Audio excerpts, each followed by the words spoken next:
Good morning, everyone. Hoping everybody can hear me okay.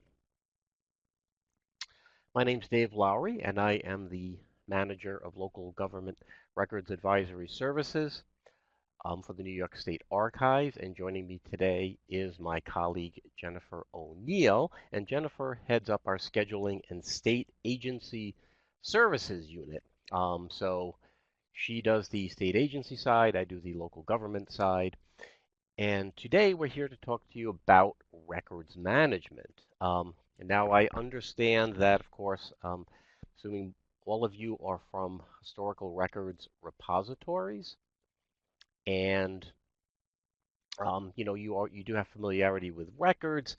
Usually, though, you're dealing with those historic records that researchers like to use. Today, what Jennifer and I are going to do is talk about essentially your institutional records, those business records that you create, and how you can go about managing them. So you can see here today what we're going to talk about. We have our agenda here, okay, and we're going to talk about first why records management is important, right? We need to understand if we're going to do something, why are we doing it? Why is it important? Then we're going to talk about the basic elements of a records management program. Jennifer's going to take over at that spot. Then I'm going to jump back in and we're going to look at the first steps in building a records management program. And then, of course, we're going to have answer and question time. Okay. So first, let's take a look at the basics here, some of the essential terms. And again, some of you probably somewhat familiar with these terms. A record. Now, there are literally, you go to Google and say define record, and you'll probably get hundreds and hundreds of different definitions coming up. But basically, a record is recorded information created or received. So basically, a record is really the outgrowth of human activity. Some sort of transaction takes place at a certain time, and a record is created. An event takes place at a certain time, and a record is created.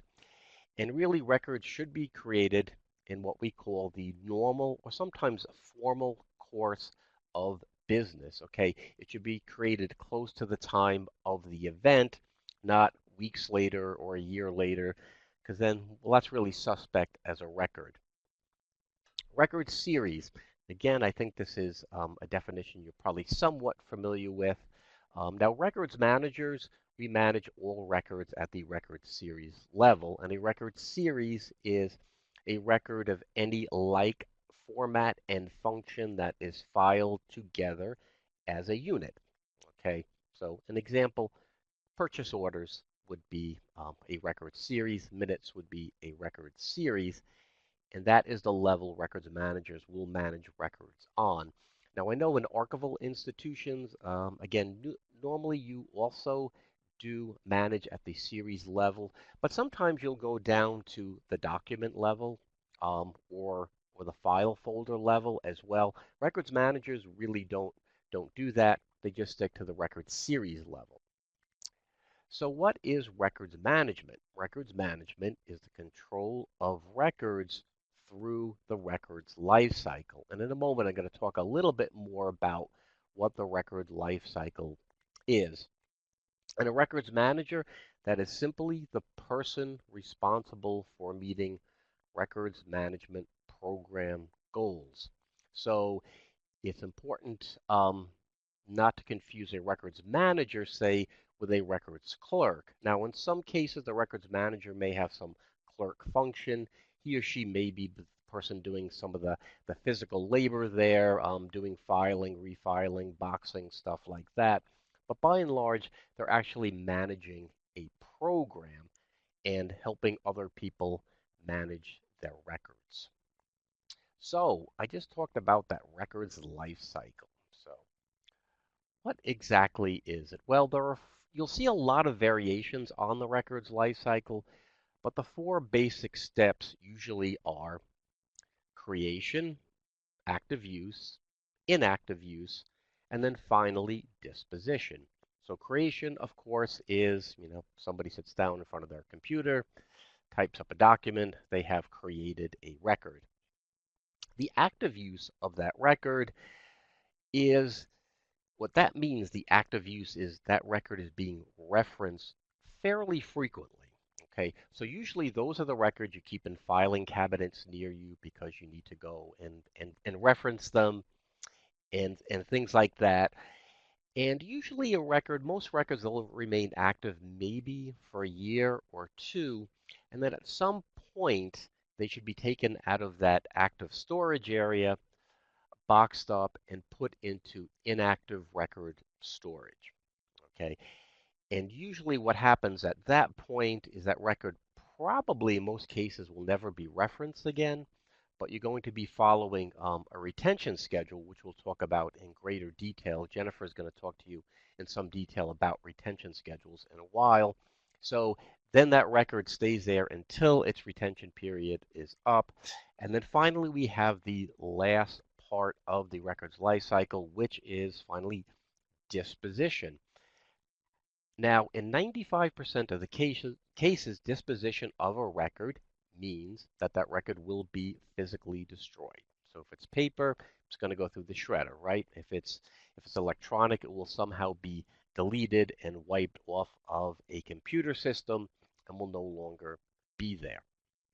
Okay, but in 5% of the cases, disposition means that that record has some sort of permanent archival value to it, and therefore the records manager disposes of that record, so to speak, by just handing it off to an archivist and an archive. So for instance, New York State agencies here in New York, when they have permanent records and they no longer have any real business use for them, what happens is they dispose of them, so to speak, by transferring them to the New York State Archives, and then we then have the record.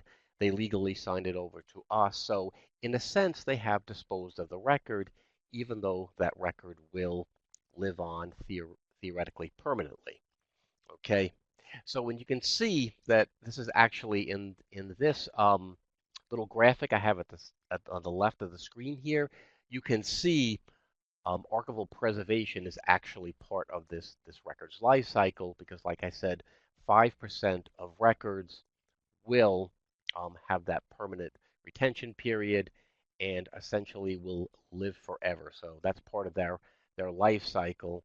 They're lucky they have an eternal life. So let's talk a little bit more about what that record's life cycle is telling us and what the theory behind it is. Basically, the record's life cycle acknowledges that over time, most records tend to lose their value the older they get until a point where they simply have no value anymore and you want to get rid of them. Okay? And why is that? Because your organization really doesn't want to spend any money on something that has no value, for a resource that really has no value anymore. And especially if you're talking about, say, paper records, those are just going to really build up over the years. So you need to keep this record life cycle flowing. So you could see here you have your active retrieval period. So right after creation, that record has a lot of value to it. So those are the records that you keep in your expensive office space, usually in a nice filing cabinet that was, probably pretty pricey, and you're referencing them on a fairly frequent basis. At some point, okay, that reference frequency goes way down to the point where it practically stops. So at that point, what you want to do is take those records out of those expensive filing cabinets, out of your expensive office space, and transfer them to much cheaper storage retrieval.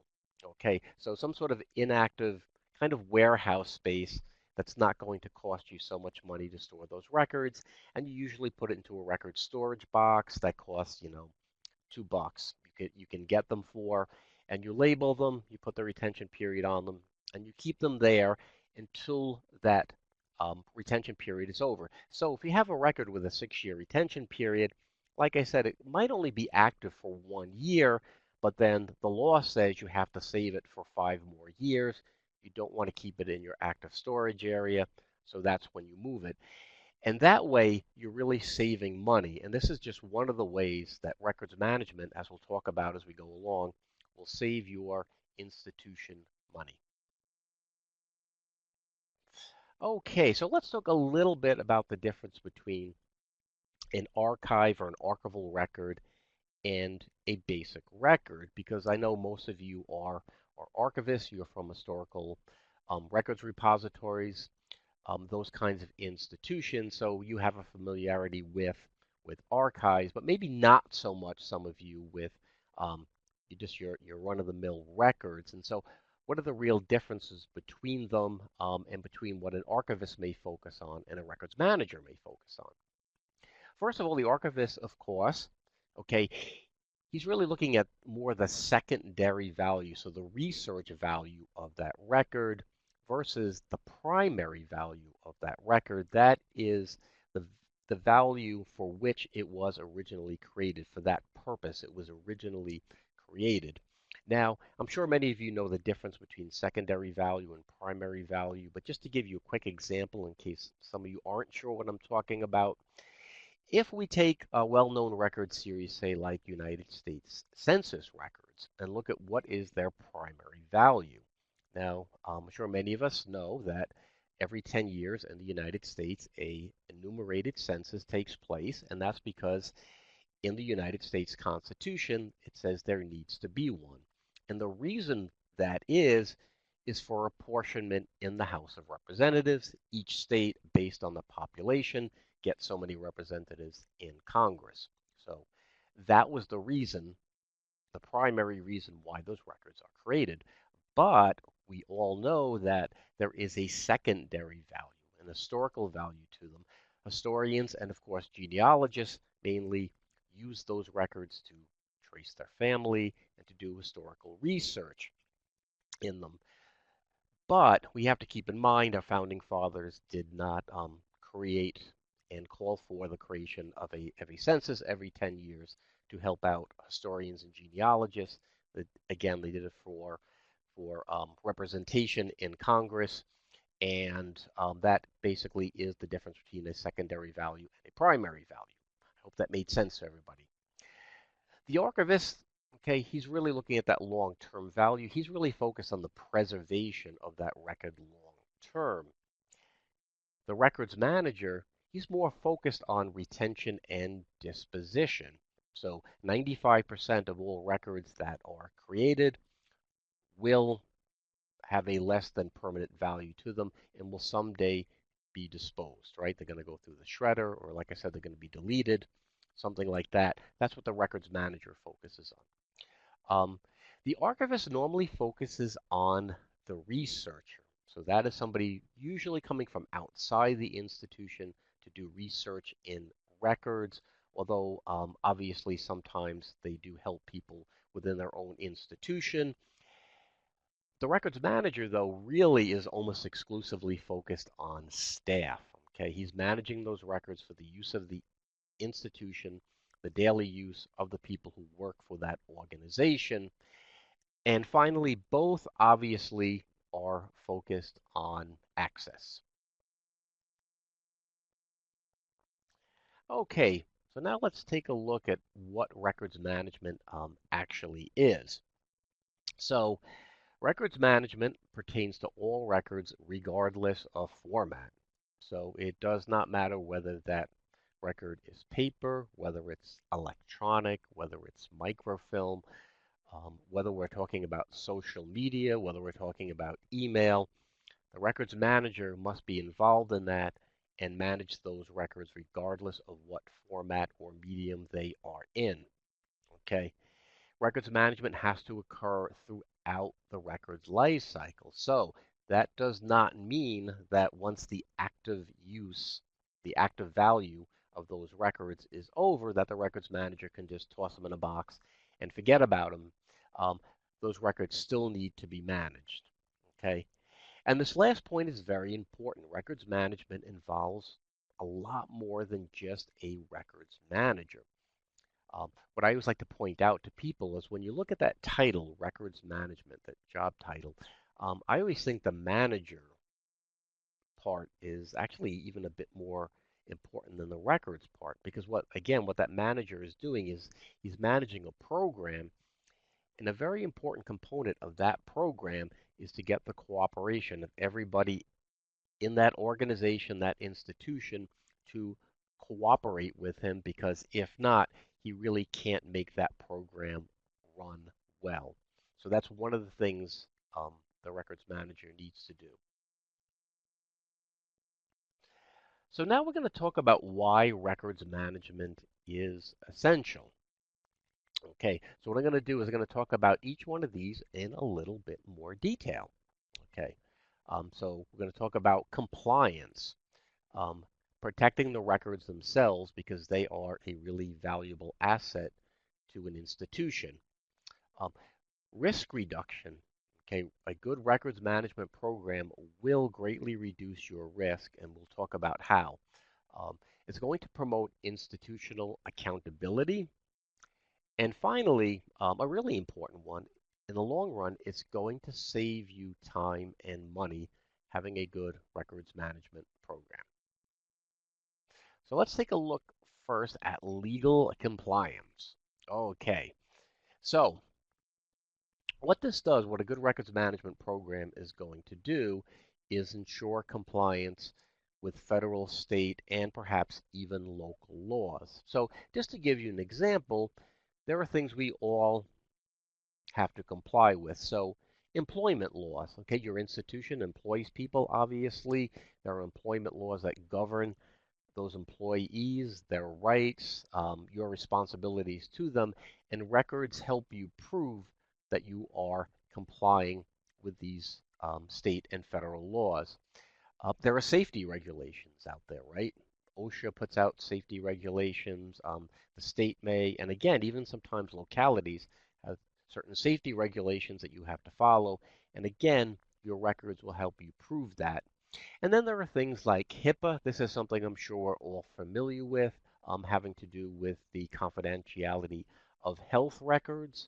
And again, a lot of institutions will have health-related records because they provide health insurance to their employees. And then there is the FRCP, and if you don't know what that means, that is the Federal Rules of Civil Procedure, which govern how you use records in court proceedings, what records you need to have.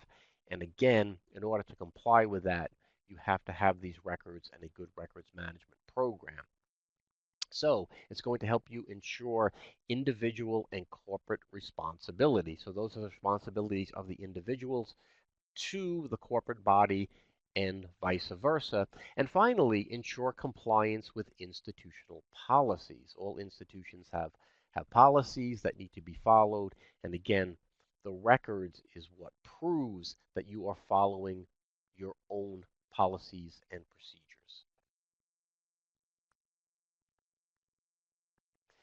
The importance and value of the record. So records have various values to them. One you could see here is administrative. Okay, so that's basically is they are needed to perform your job on a daily basis.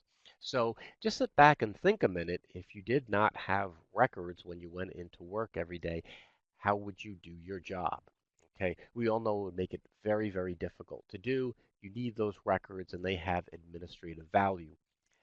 Fiscal value, of course, fiscal value, what those records are doing are basically tracking your money in and out of the institution, your accounts receivable, your accounts payable, and you need to closely track that money, right? If you're going to keep control of that money, make sure it's well spent, that no one's stealing it, things like that. You need to track that. And that, of course, is the fiscal value of records. Many records also have a legal value to them, especially things like contracts, agreements, leases. If there's any kind of mandating reporting you have to do, that then gives those records legal value. And of course, those contracts and agreements are protecting your institution, so those records need to be well managed.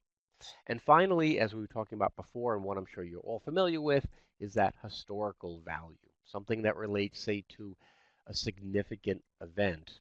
Okay, so it's a recording for your institutional memory. Okay, those records you need to basically save forever in order for your institution to function properly. So, for instance, here at the New York State Archives, we hold those records for the state of New York, for all the state agencies that created those records. So we are holding the institutional memory of New York State government. Okay, so now let's talk about risk, and this is an important one. So risk reduction, a good records management program can really help you control risk. So it's going to protect your organization and the individual stakeholders within your organization. So a big thing is litigation protection. Okay, if you ever are involved in a lawsuit, in order to defend yourself, you will need records. In a little while, we'll talk about the process of discovery during a lawsuit. Okay, and during that, you need to produce records. The court is going to tell you you must produce these records, and if you can't, you could really put your institution in danger. So you're going to lower your risk. You're going to avoid things like fines that a court can impose.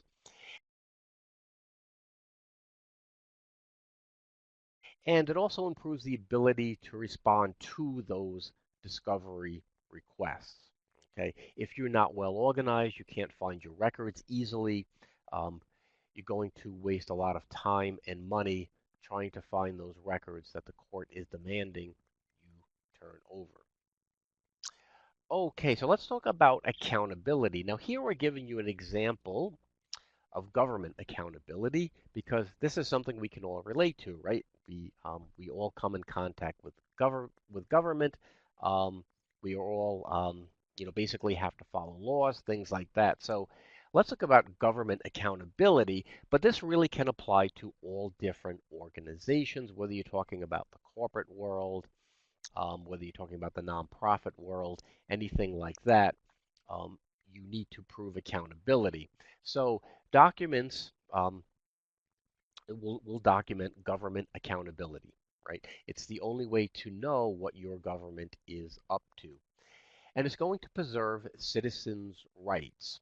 Okay, so think about it. Someday somebody needs to, say, apply for Social Security or some other government benefit. How are they going to do that? They're going to do that through records. They may need to produce a birth record, a marriage record, something like that. And that's something that government holds, and therefore they are preserving citizens' rights.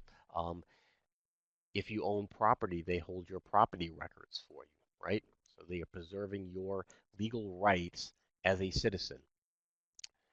It also is going to create, again, that institutional memory. Without those records, your institution has no long-term memory.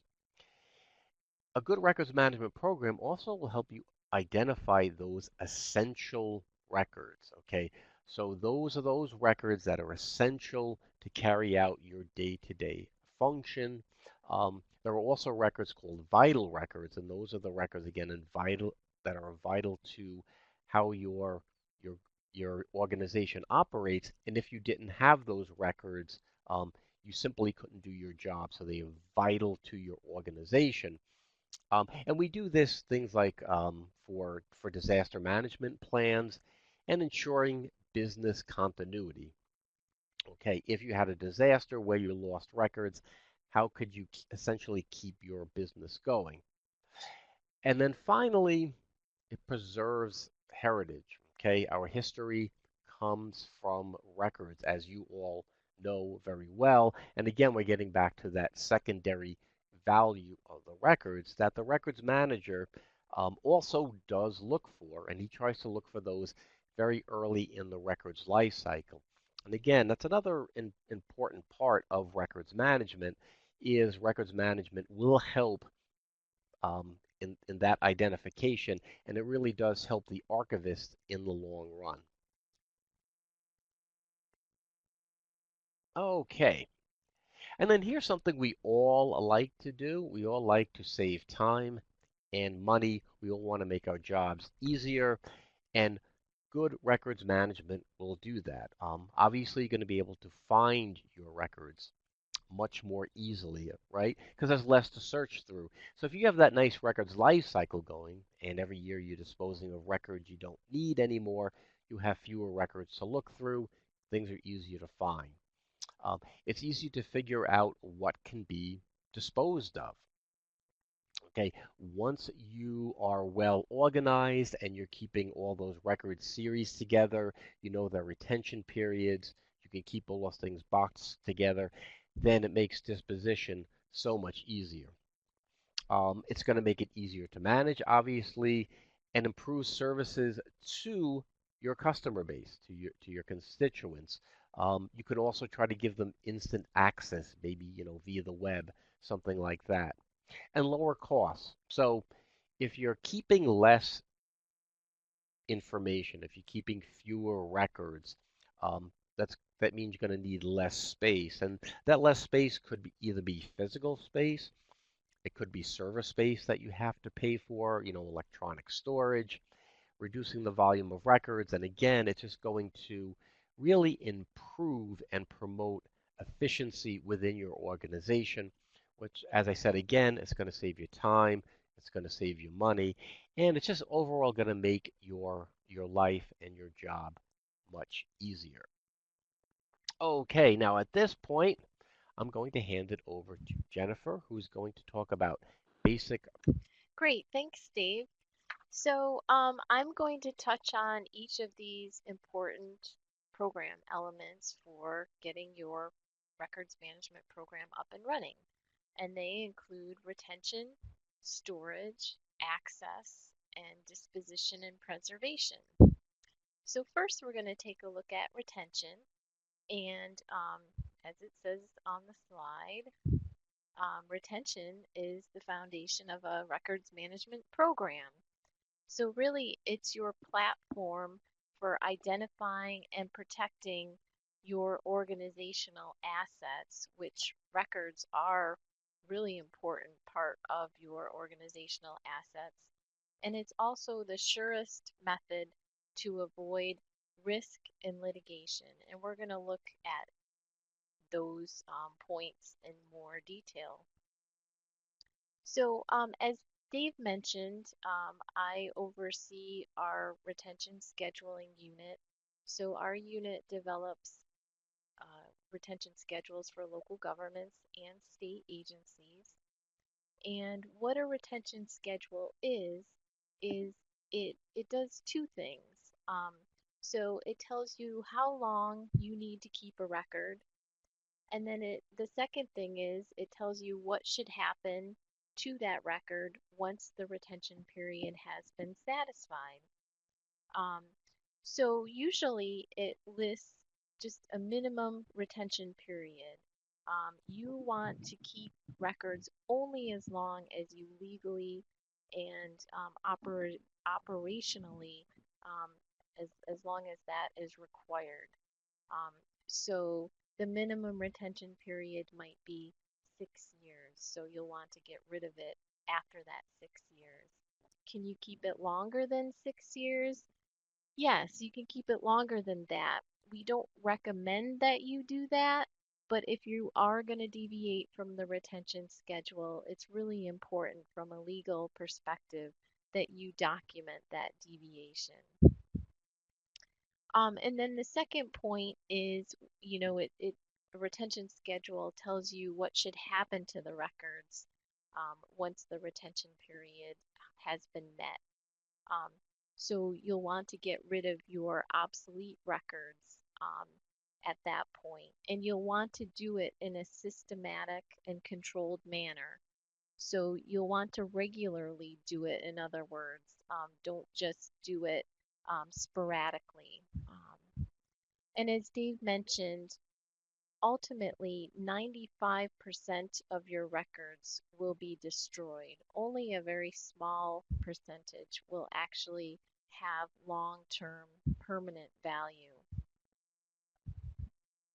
So let's look at an example of what a retention schedule item might be.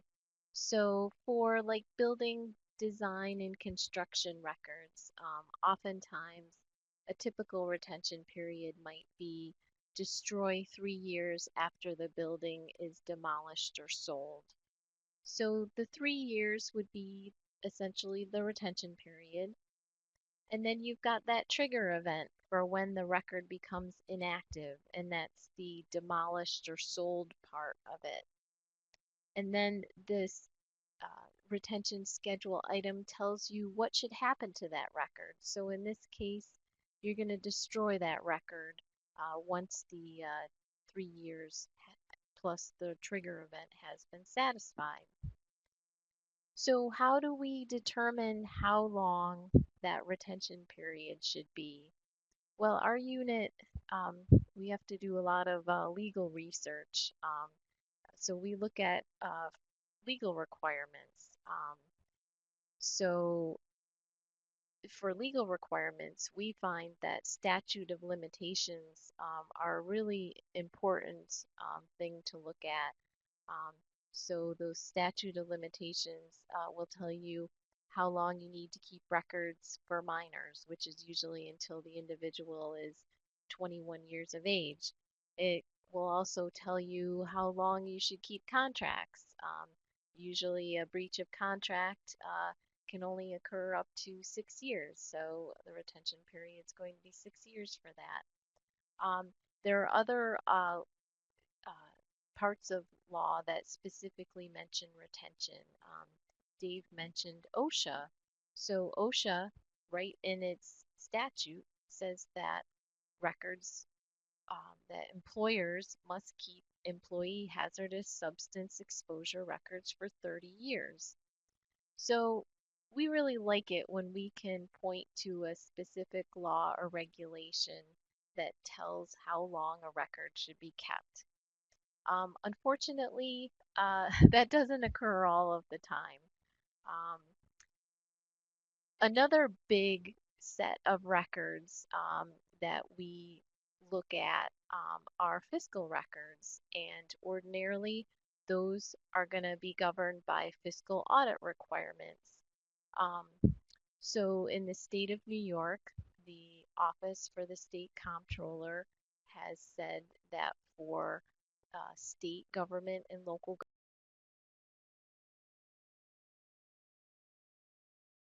government fiscal records, they need to be kept for 6 years because that will satisfy the state auditor's requirements.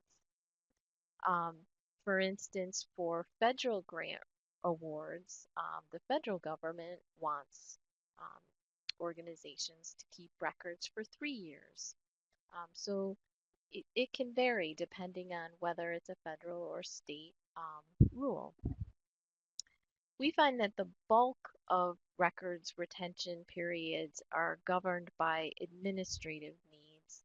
So those are going to could vary across organizations, but that's basically how long you need to keep records for planning, budgeting, evaluating, deciding, um, whatever, however long you need to keep records to make decisions. And then finally, for that small percentage of records that have historical or research value, we examine the secondary use of records. And we have what we call a records appraisal process that we follow here at the state archives to decide what local government and state agency records have this long-term historical value. And our retention schedules are available on our website. You're welcome to use them as a model for developing your own retention schedules. As I mentioned, we do look at federal and state requirements. Um, so those may also be applicable to your organization, but you may also have other requirements that you'll need to examine and apply to your own situation. So Dave mentioned some of these benefits essentially. So if you have a retention schedule in place, that should cut down on your storage costs because you're going to be getting rid of obsolete records, those records that have lost their value. You also should be able to identify and get rid of duplicate information. It also should cut down on staff time for retrieving records. You'll have fewer records that you have to go through. And also, you will hopefully cut down on the retention of personal information. So confidential information that maybe you need to control, um, uh, keep more secure. So you'll want to not keep those records around longer than you have to. It also should help you to avoid lawsuits and issues with electronic and, if you have paper records, just regular discovery, because it's going to give you the legal authority to toss obsolete records. You're only going to hopefully be keeping records as long as you're required to meet administrative, legal, fiscal, and research purposes. Now, one concept that that you may hear is defensible destruction, and that's the process by which an organization routinely carries out records destruction. So your destruction process is defensible if it is documented in a policy, procedure, or plan. So having a retention schedule meets is essentially your retention policy, and as long as your staff are regularly carrying out those retention periods and disposing of records, then you have met this definition of defensible destruction.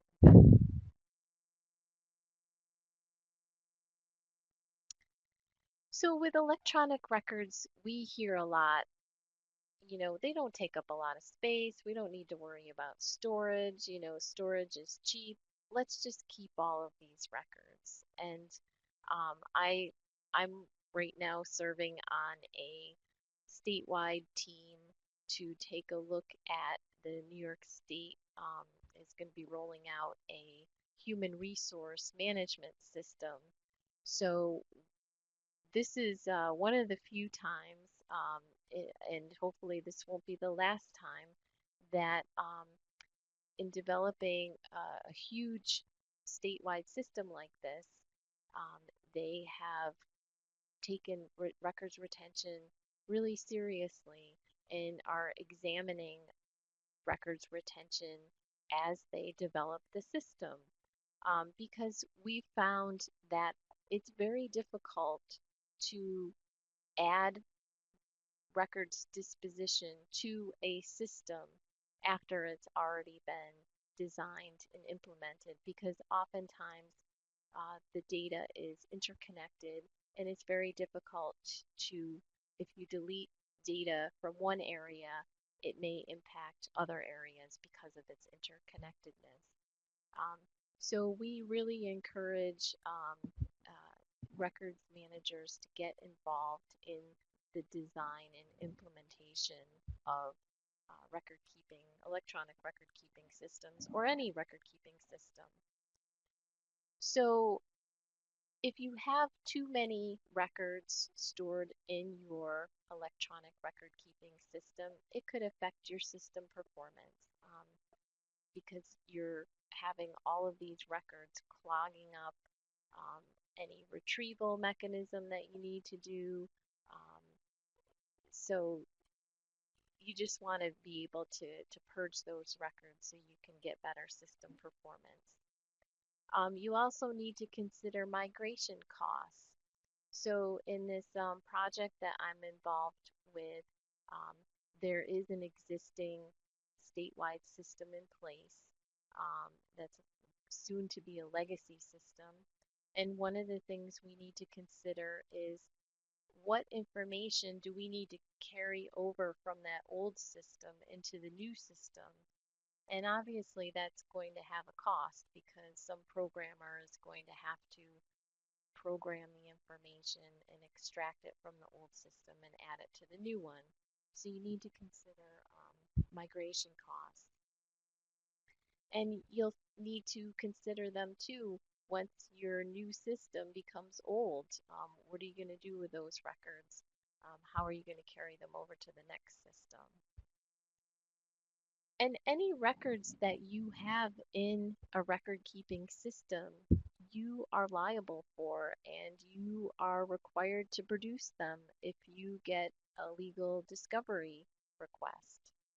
So if you have dis destroyed the records according to your retention schedules, you should be on legally solid ground.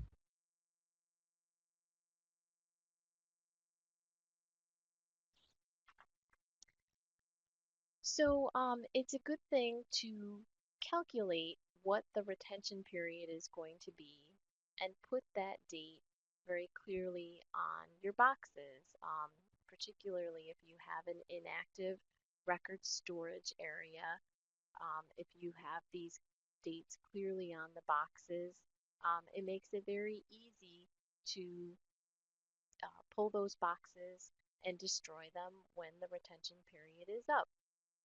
You can also manage retention in a database where you're keeping track of all the boxes you have stored in your inactive records area. And we have a sample inactive records database that's available on our website if you're interested.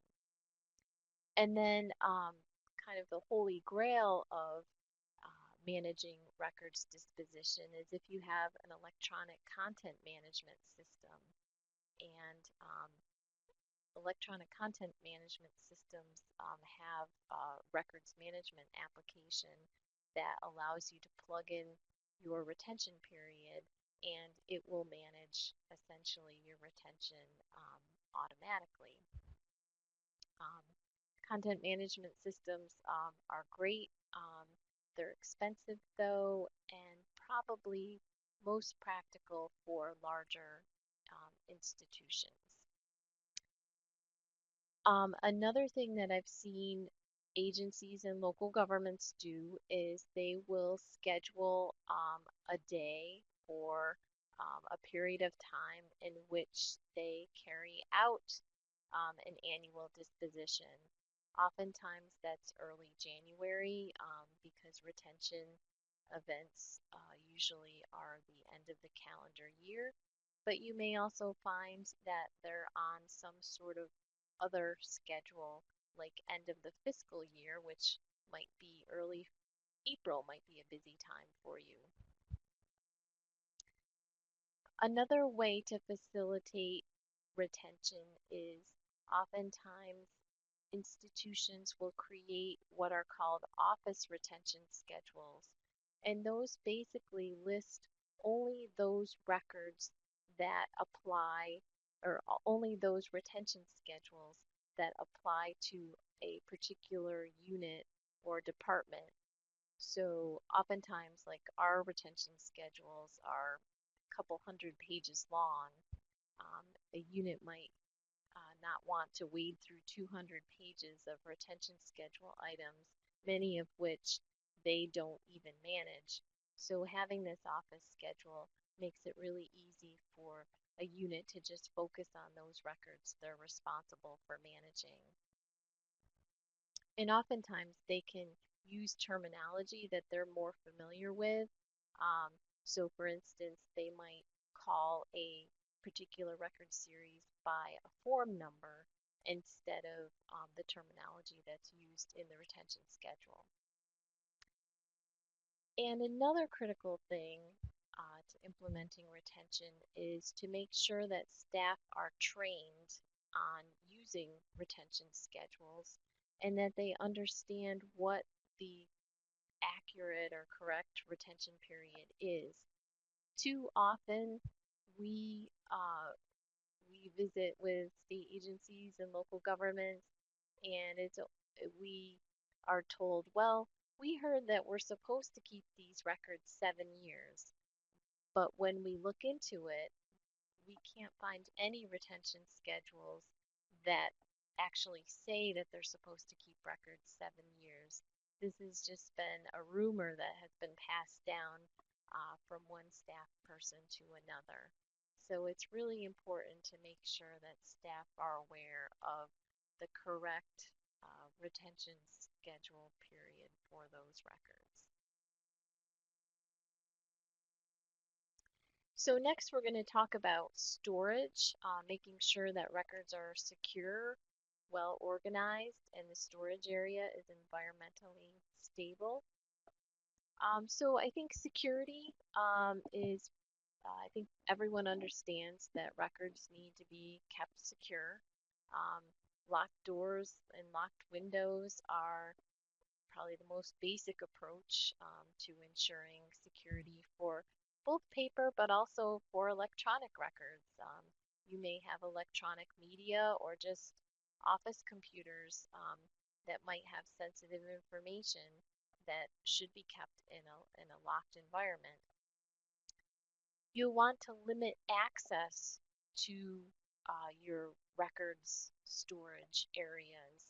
Um, Not only for security purposes, but also for management purposes. We've seen storage areas where multiple staff have access to that area, and it's very difficult to manage the record storage area in those instances because people just bring records in and just dump them. And so you really can't realistically manage records in that situation. Um, for electronic records, you'll want to have logins to make sure that only those people who need access to records have access to records, particularly if you're dealing with confidential records. Having an alarm system in place or security cameras in place is really a good idea, particularly if you have a storage facility that is separated from your office area and where there are few staff people around to monitor.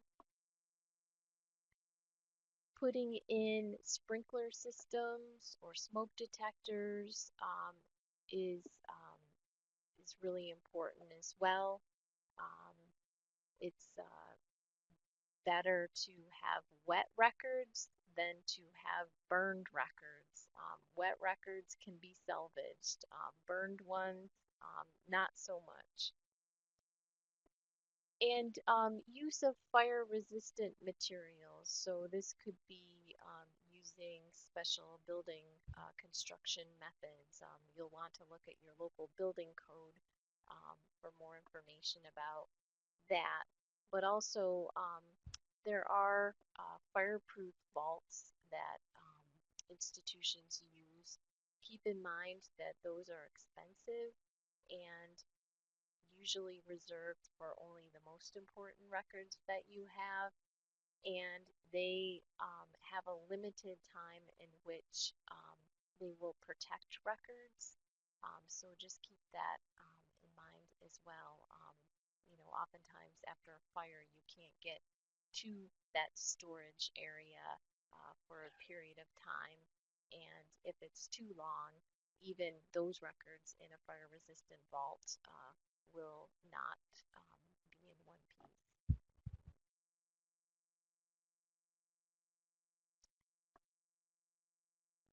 So in terms of storage, it's also good to be well organized. So Dave talked about having filing cabinets, whether it's lateral or vertical filing cabinets, or you could have open folder shelving for active records. And this is going to be not a very efficient use of space, and it's going to be a more expensive use of space because if you think about it, you can only go as high as someone standing is able to access the records. Um, so when you have inactive records, it's more cost effective to box up the records and store them on steel shelving. And so we recommend steel shelving. Wood shelving is going to off gas and it's not going to be as structurally sound as steel. And the 18 gauge is based on our experience. If you have records that get wet, they're going to add more weight, and having a strong storage system will make sure that the shelving doesn't collapse should the records get wet. Also, the 42 by 16 inch 42 will allow three 1 cubic foot boxes like you see in the picture on the left. They can fit easily on one shelf and it'll be one box deep. Sometimes we'll also recommend having a 36-inch deep shelf. That's if you want to store two boxes on a shelf, and that's usually best if you're able to access the shelf from two different aisleways. When you do remove your inactive records to inactive storage, um, you'll want to put them in cubic foot boxes. Obviously, if you have oversized materials, there are other types of boxes available. But for most of your records, you're going to find that this 1 cubic foot box is going to work really well. And you want to clearly label your boxes. Um, and that's gonna you'll probably want to establish some sort of consistent labeling. Um, some organizations use barcoding. If you have a large storage area, that might be something you'll want to consider. And as I mentioned before, you can track boxes in your inactive storage with a database. So this will allow you to track the movement of boxes in and out of your storage area. It will also allow you to track when those records have met their retention period and when they can be disposed. And then it will also track and document your disposition of those records.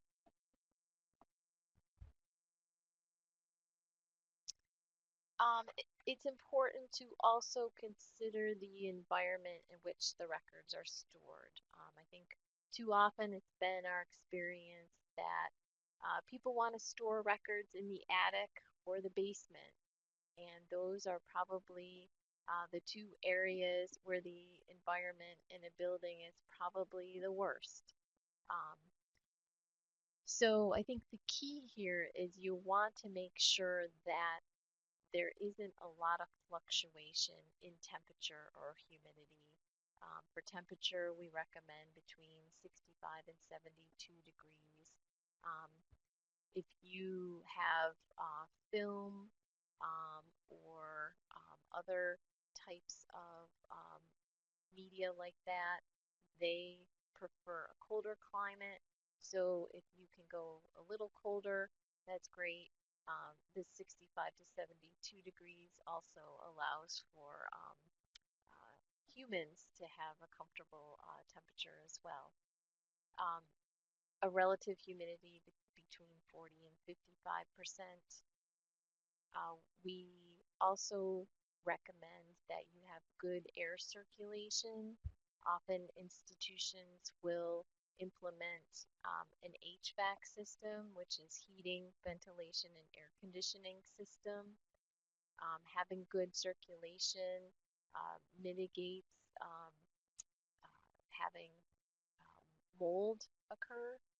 Um, and in fact, later today, I'm going to be dealing with a state agency that did not have good air circulation or temperature or humidity, and they're dealing with a major mold problem.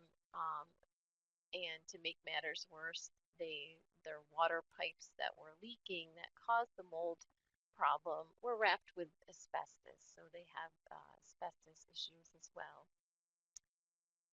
And if you have windows in your storage area, um, try to cover them with blinds or shades, or there's also UV filters that you can put on your windows as well. And one thing that's not noted on the slide is you really should make sure that your floor is structurally stable enough to hold the amount of records and shelving that you want. You probably need to call in a structural engineer just to check that out.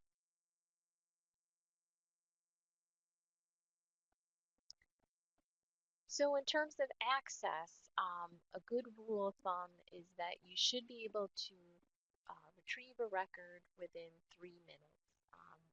That stands for paper records, but I think it's a good rule of thumb probably for most records. Um,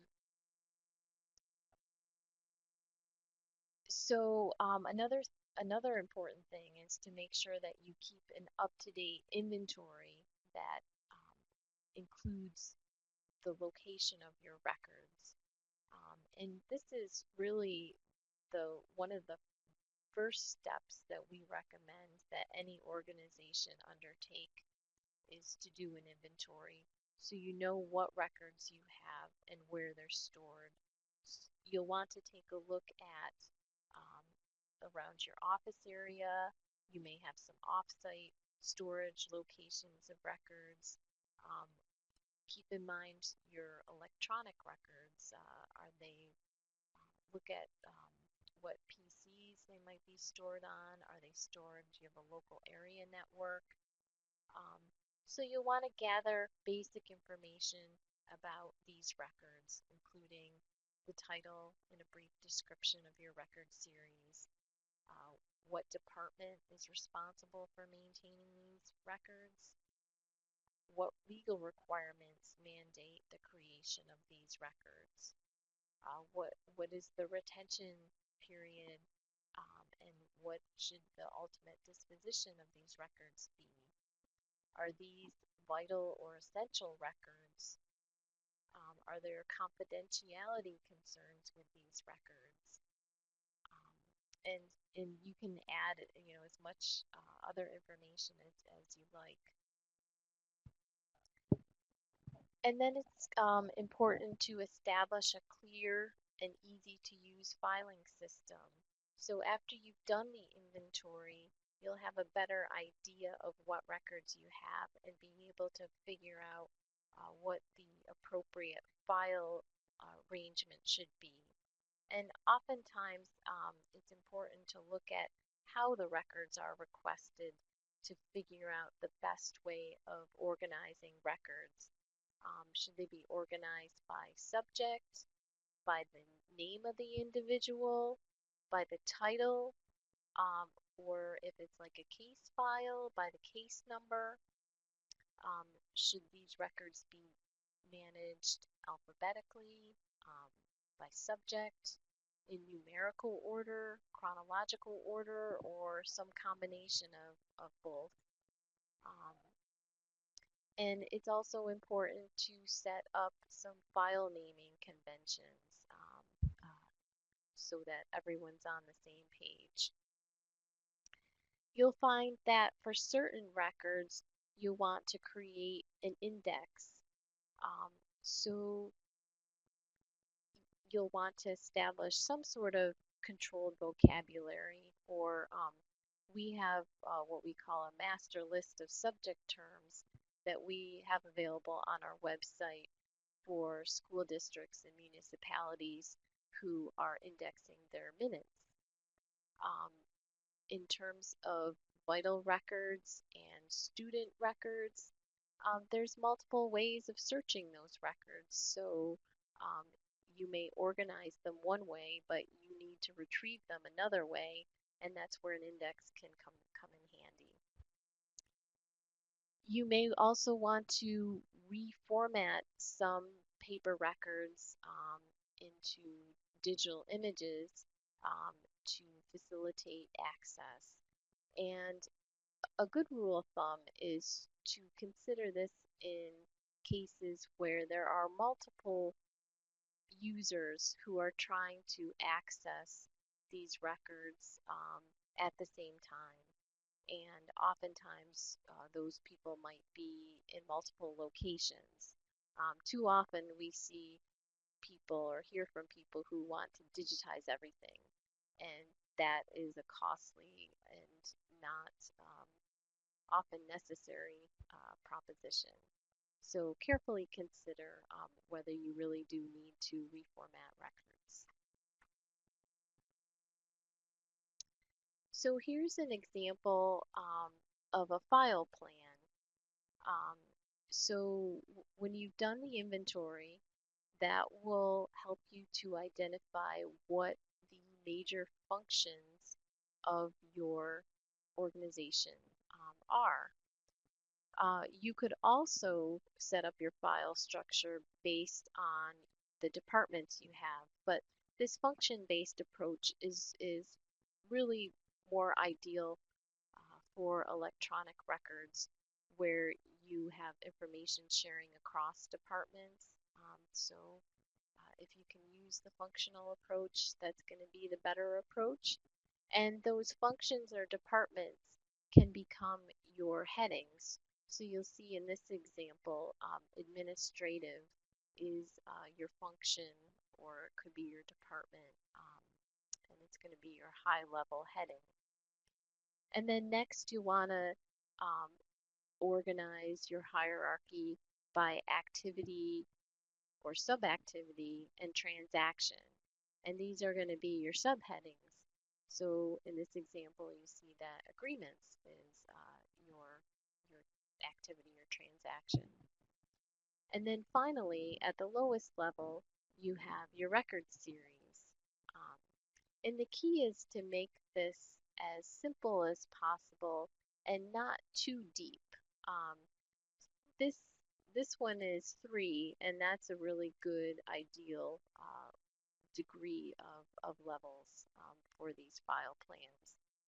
Um, one of the best file plans and most detailed file plans I saw from an agency who is managing some low-level radioactive waste. They're storing and disposing of this waste. And as you can imagine, there are a lot of regulations that manage the storage and transfer of this waste. So they have a really detailed file plan in place to make sure that uh, all staff are consistently um, filing records so they don't get lost, and also for retention purposes that they are retained as long as they are needed to meet the regulatory requirements.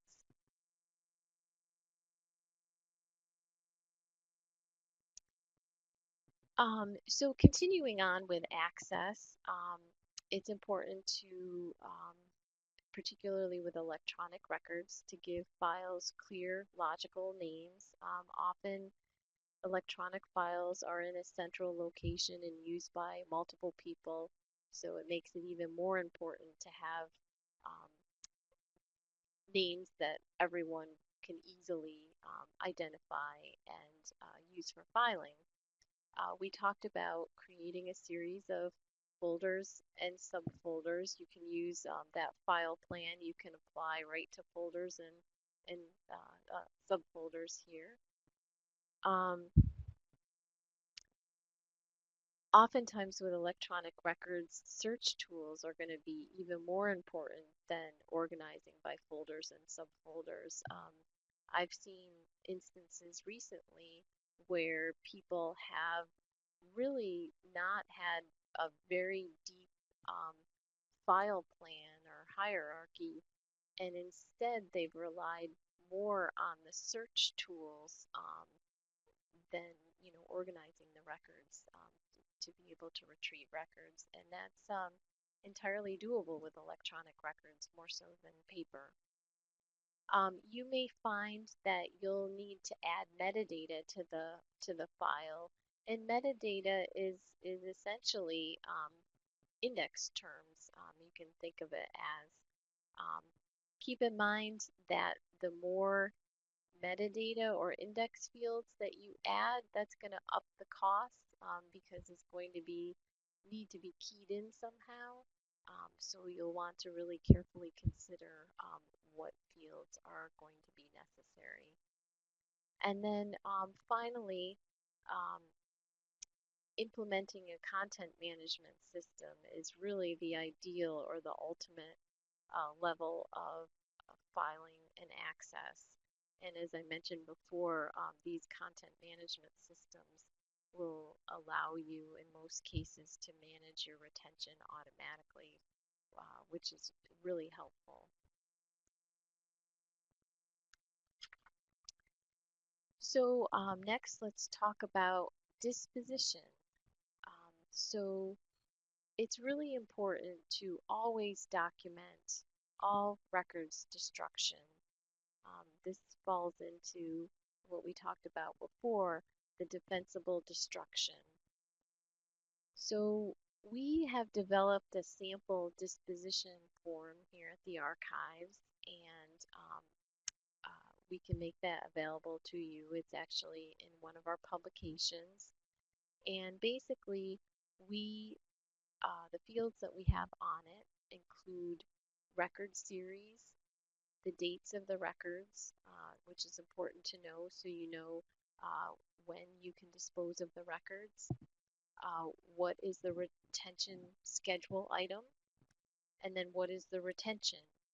So all of that information is captured, and then the form has a field for the records manager to authorize it by signing off on it and dating it, and then for the head of the department to whom the records belong for their sign off. And then we also have a witness sign off. So that's an example of how you might document your own records destruction. We have a confidential waste paper destruction contract for state agencies, and that is also through a local recycler.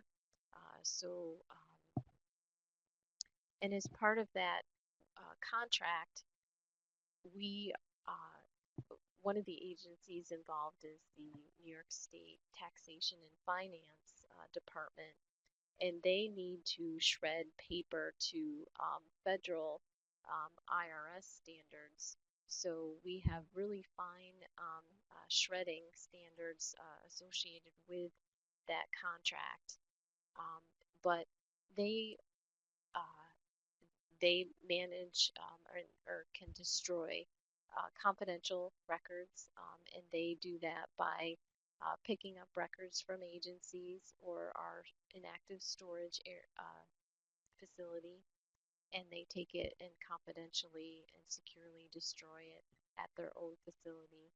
But different vendors have different uh, services that they provide. Some will come on site and do secure shredding on site if you like. Um, so it depends on what your situation is and what you feel comfortable with.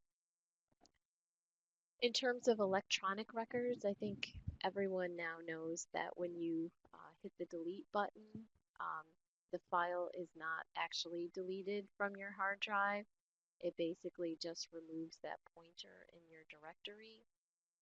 So it's really important for those people who are storing or managing sensitive information on their hard drives, things like social security numbers, dates of birth, or credit card numbers.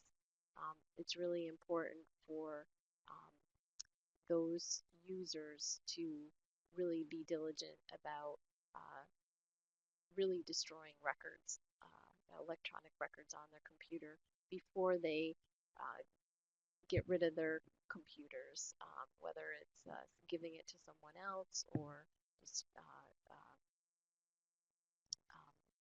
or whatnot. And don't just limit your disposition to just simply PCs. Nowadays, things like copiers, phones, and pretty much any digital device, you need to really make sure that you have deleted data on it before you get rid of it. And so there are three different types of methods that I'll talk about that you can use to really destroy electronic data. There's software that securely erases a file or folder by overwriting your file with random data.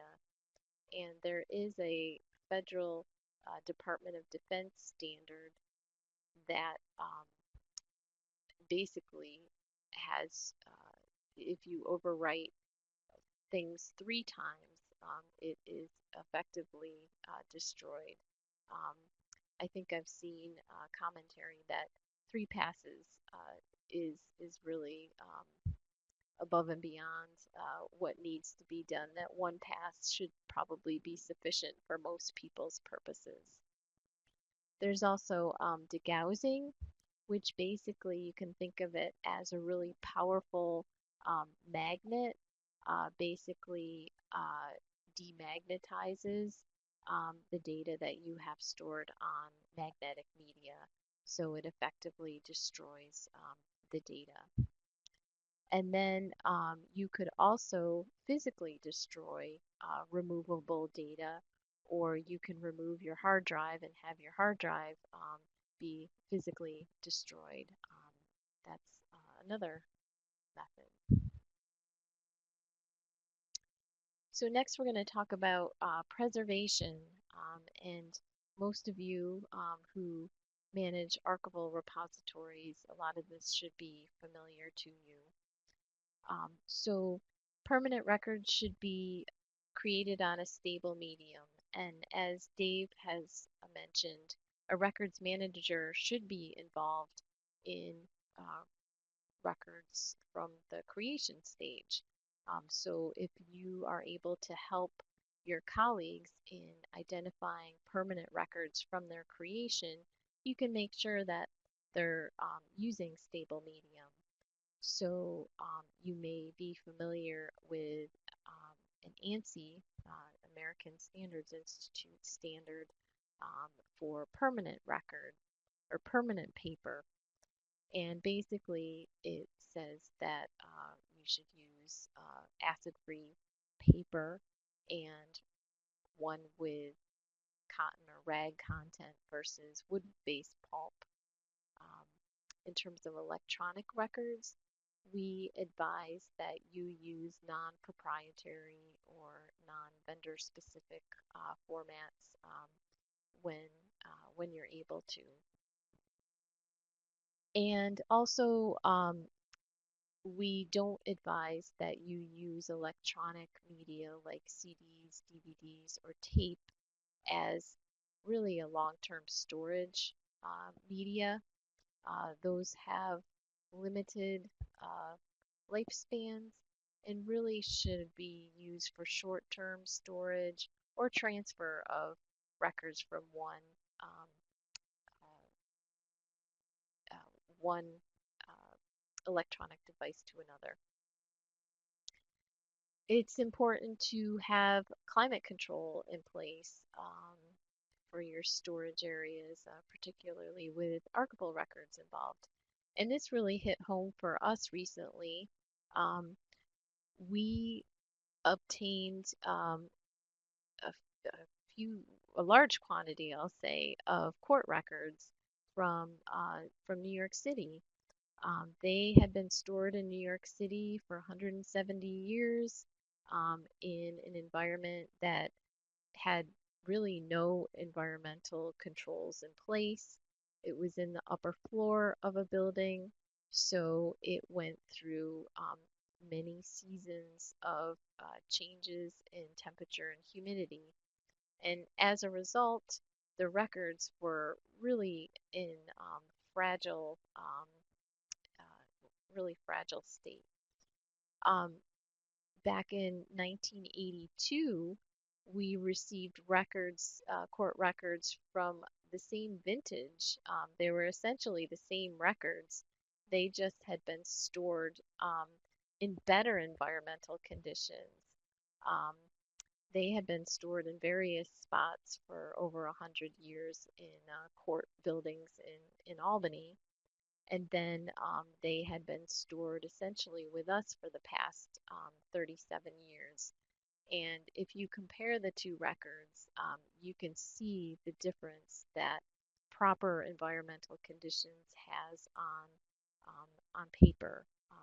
Those those records we had received in 1982 were in much better condition than these records that had been stored for 170 years in New York City. We still advise microfilm as a viable, stable medium for preservation of records. And it really is an inexpensive backup option, particularly if you're going to be digitizing records. We often advise governments to consider getting a microfilm backup at the same time that they're digitizing records, particularly for small institutions who may not have the resources to make sure that those digitized records are going to be that the access is going to be preserved permanently, especially for archival records. And then it's important too to have a migration plan in place for electronic records, particularly your archival records. You don't want to lose access to those records because it's going to be, we've heard stories where it has taken a lot of resources, a lot of expense to be able to um, extract electronic information from legacy systems in order to bring them over to new systems. So if you have a plan in place beforehand, you can hopefully cut down on your costs and make sure that you aren't running into this disaster at the end of the record's life cycle. So now I'm going to turn. Okay, folks. Thanks, Jennifer. We're coming down the home stretch here, folks, and I'm going to take us down to the end. So what I'm going to do is just go through some basic steps in records management. Meaning, if you really want to build a program, you don't have much of a program now. What are those basic steps in the program development? And we're going to talk about these in a little bit more detail, a lot of them. One is the records inventory. Okay, you should always start off with an inventory, and then that inventory should help you lead to a records management plan and those office schedules that Jennifer was telling us about just a little while ago. Um, then perhaps establish an inactive record storage facility. Come up with a files management plan, as Jennifer was talking about. Um, then take a look at electronic records issues. And then, finally, well, you folks already have archival programs, so you're familiar with that, obviously. But these are the basic steps when we're working with our client base, local government and state agencies, really a sort of a logical progression here. And you can see we're kind of starting off with the easiest to the more difficult steps in records management. So let's talk about an inventory. So really, in order to build a records management program, the first thing you have to know, as I always tell people, is what do you got? Where is it? How much do you have? And how long do you have to save it? Those are really some of the basics you need to know. And so what you want to do is collect data, right? We all like to make, I think, data-driven decisions, as they say, and you have to collect that data first. And the way to do that is with a good inventory. Now, this is just an example of the data we suggest that our clients collect when they are doing a records inventory. And just to quick point out some important things on here. Again, the record series title, we manage records by the record series. The date span, obviously, you need to know how old these records are. That helps you determine when you can get rid of them. A basic description, then, how are they arranged? Is there any, do you know the retention period? Do you have schedules? If so, you can add that. If not, that's something you may need to do at a later date. And oftentimes, one of the great outcomes of an inventory is the development of retention schedules. Then where the records are located, what format. Again, for storage, it's going to be really important to know what the format is, what kind of storage you need, what kind of storage supplies, how much, as I said, is very important. Um, the annual accumulation. How quickly are those records building up? Okay, and again, whether you're talking electronic or whether you're talking paper, how quickly is that building up? How frequently are they used? This will help you determine, is it an active record or is it an inactive record? If you're only looking at it, say, monthly or seldom, it's obviously inactive. If you're looking at it more daily or weekly, it's active. Any restrictions there may be on use, and of course also what condition the records are in. And collecting this data can be very helpful. Just to tell you a quick story about how I started the records management biz is I did a comprehensive inventory of all active records for Albany County. And the reason why we were doing that was to determine what were the space needs for the Albany County Hall of Records to store inactive records long term. And so we collected all this data, we analyzed it, looking at things like the volume, retention period, and annual accumulation. We came to the conclusion, our prediction was that Albany County would run out of space by the end of 1999. We did the inventory in 1993, and that really helped for planning purposes in lobbying the county for a new storage facility. And by the way, we were spot on. We ran out of space towards the end of 1999. So the data you collect, if you do it well, you can really help plan out your program very well, like we did. Like I said, we had a very accurate prediction of when we would run out of space. So that's just some of the things you can do with that data. So, preparing the records management plan, once you've collected that data from the inventory, um, you want to create it. Basically, you want to create a records management plan, which is essentially a guide to the development of your program. What steps are you going to take and in what order? So you want to use formal and informal analysis. So what do we mean by that? So formal analysis is actually using that data, okay, analyzing that data that you collected on those inventory worksheets. And by the way, it's probably a pretty good idea nowadays. You want to put that into perhaps a spreadsheet or a database like Microsoft Access so you can analyze that data better. You can, manipulate it more, things like that. And there's informal analysis, and that's basically some information you collect by talking to people as you're doing the inventory, um, about the records. What problems are they having? So you may spot things like files management problems, storage areas that are not very good. So if you have records stored in an area with very poor environmental control, perhaps the first part of your records management plan is to get those records out of there and into a better location. And include both short and long term goals. Okay, so what do we want to do, say, in the next 2 years? What's really feasible for us to do? We always tell people go for that low hanging fruit first. What's going to be easy for you to do? What's going to be affordable for you to do? And just do that. Then you're going to want longer term goals. And the longer term goals, as we'll talk about in a moment, those tend to be the more complicated steps. So you want to leave them for later.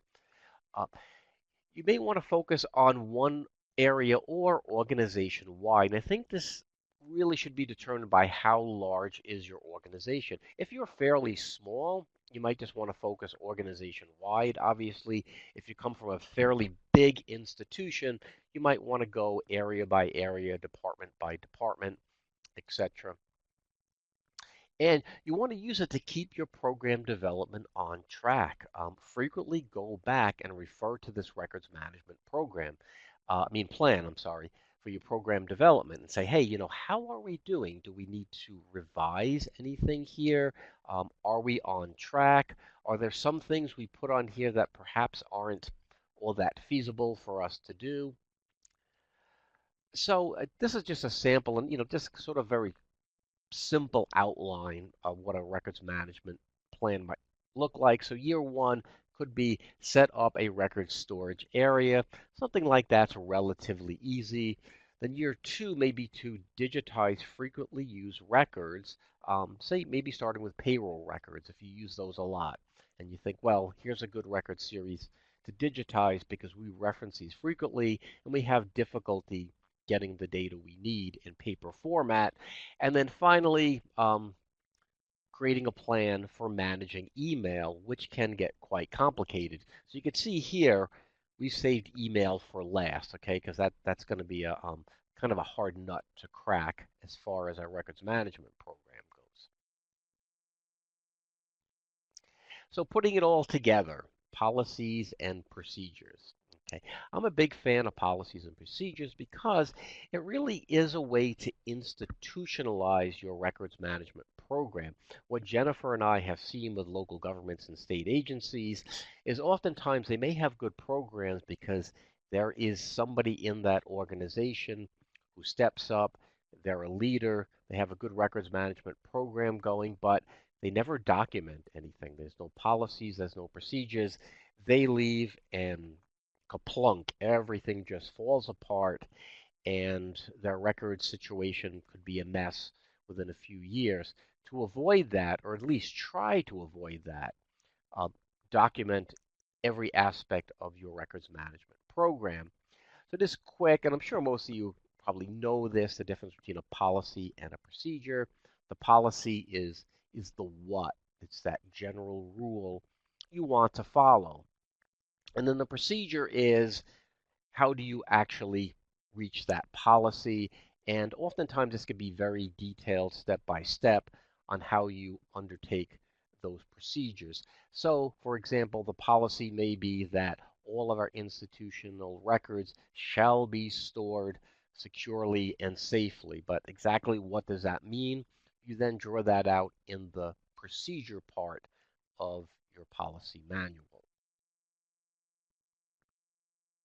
Okay, so this is, gives us an example, okay, of what essentially aspects of your program you're going to want to document. So as your program develops and keeps developing, you're going to want to document each one. So it could be at first your inactive storage facility, but then as years go on, it's like, what are your procedures for indexing records for your digital imaging system? And then you might really start getting into the more complex things like email management, handling your social media. Some social media posts can actually be records, and that's something you have to think about as far as retention and disposition goes. So remember, as you develop each program aspect, make sure you document it well. And oh, that does bring us down to the end. It brings us to the question and answer portion. So if you have got any questions for Jennifer and myself, um, please let us know. You can perhaps, I'm not sure, Marissa, how you want to handle this, if people can just type in their questions.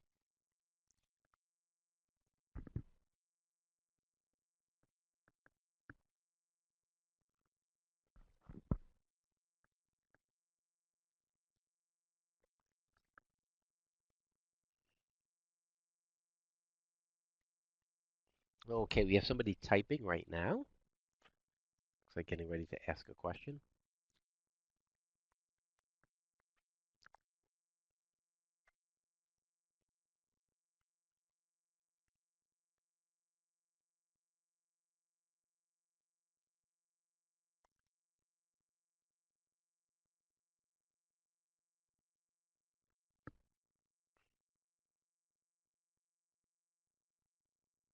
Okay, so Tina has asked, how often should you migrate electronic records? That's a good question. Part of a migration plan is actually the first part is keeping your software up to date, meaning try to avoid skipping generations between software updates. So even if we're talking about something simple like Microsoft Word, um, and we've run into these problems even in our institution, waiting too long to update software, and then you have some problems as you migrate. So every time, say there's an update for Word or for any kind of software that you're using, perhaps the software you may be using to manage your collections, your archival collections, make sure that's done. But part of a migration plan is keeping an eye on what the new coming tech technology is, and as long as your system is up to date and it's being supported, you should be fine. Another thing you want to look for is how non-proprietary is your system. You want to make sure your data is kept in a non-proprietary format. That means, of course, not owned by one particular company. So there's not a quick and easy answer to your question, Tina, but I think those are the basic guidelines. I don't know, Jennifer, if you have anything you might want to add to Tina's question. I was just gonna also add, like, it also depends on if you're developing a new system. And so in that instance, there may be some records that you'll want to carry over from your legacy system into your new system. So in that case, you'll want to migrate your records into the new system.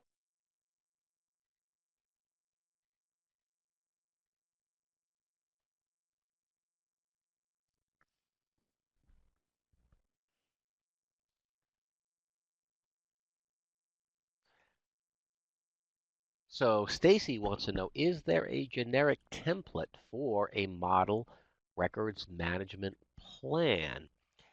And Jennifer, I think we may have some samples from local governments. We could look into that for you, Stacy, and see if we can get you something. I do think we did develop some sort of a sample, or we have one from a local government. Um, I don't know, Jennifer, do you have anything from state agencies as far as a model records management plan? Yeah, I can't think of any from a state agency. Okay, yeah, but I think we might actually have a sample somewhere. And if you're interested, just let us know, and I could hunt around for you for that.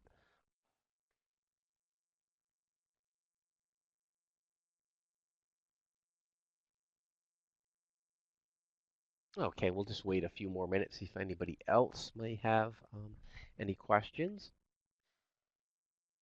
And I can see we had a good crowd today. We had over 40 people, so I think that's great. There was some good interest there.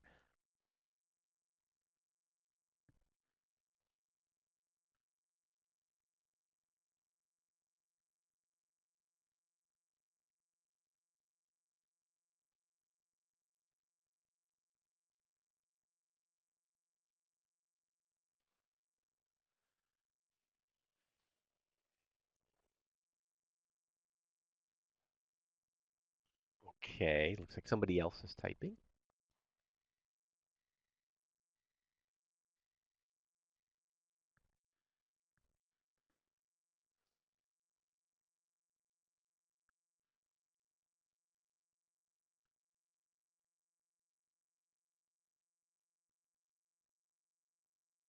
So Kay wants to know, we keep both digital copies and paper copies of meeting minutes, I'm sorry. Is this excessive? And I would say no, Kay. I think that's a very good idea.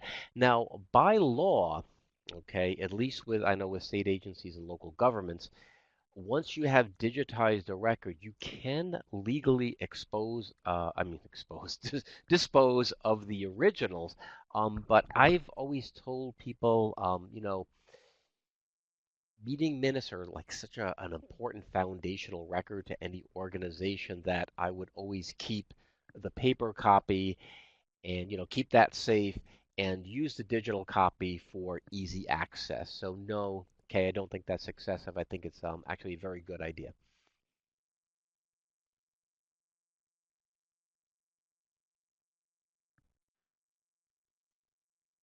Okay, so okay, Stacy wants to know, can you talk a little bit more about content management systems?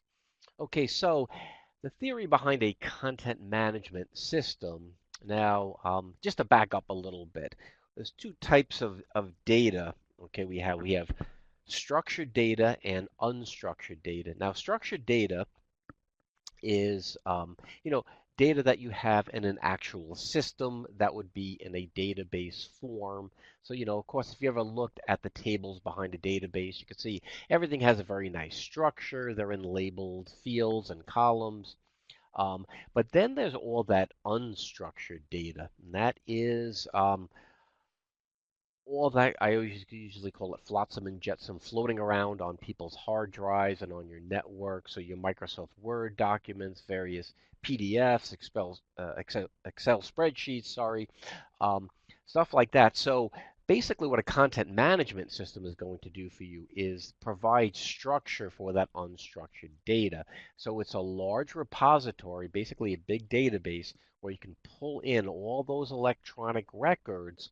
Um, Add metadata to them, and then easily access them from that database.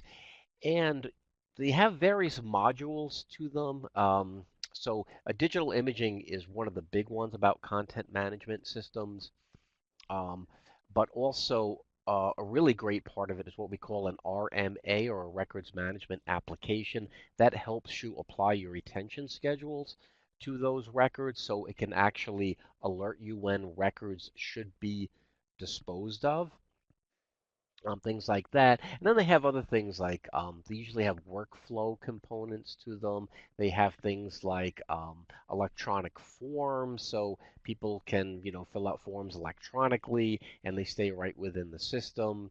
And then you can oftentimes either pull the records in their native format, say Microsoft Word, or oftentimes what people like to do, and I usually suggest, is convert that to a PDF at that time, pull it into your content management system, um, and you'll be much better off because then that's a nice non-proprietary format. And then if you have everything in that same basic electronic format, I think it's just easier to manage in the long run. In some cases, you might not want to lose the functionality of it. So, say an Excel spreadsheet, if you turn that into a PDF, you may lose those, nice calculations and everything that you have built into the spreadsheet. So that's just one thing to think of. So I hope that answered your question, Stacy. Um, Okay, good. So Rosa says, would we be able to include the records inventory form in any email you send out following this webinar? Yeah, we should be able to do that, and we can also send you a link to the publication on how to basically use that form and conduct an inventory. I guess we could send that to Marissa, um, if that works, Marissa.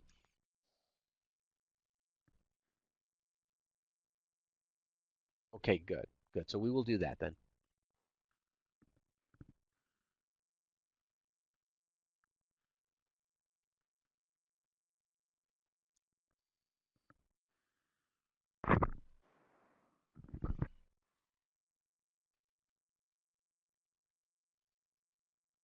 Okay, just wait another minute or so to see if there are any more questions.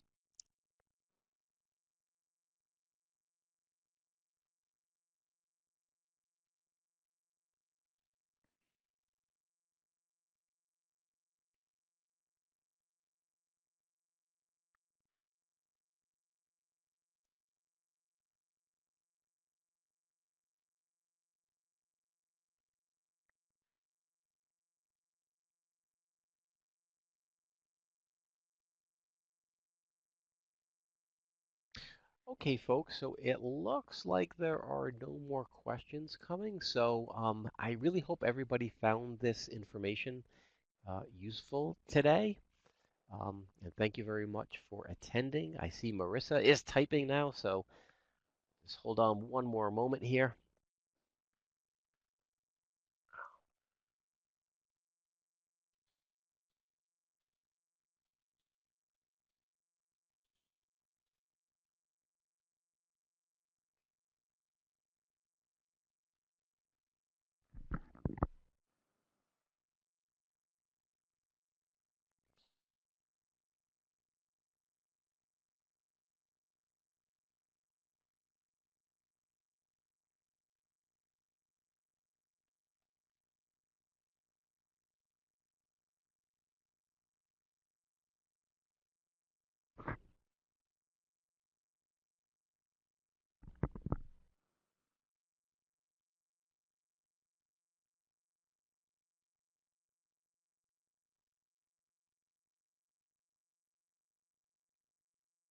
Okay, so Marissa says we're going to be they'll be following up with the recording slides and inventory form and any additional resources.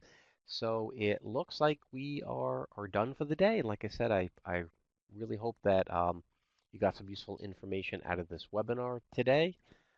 Jennifer, you have anything to add before we say goodbye?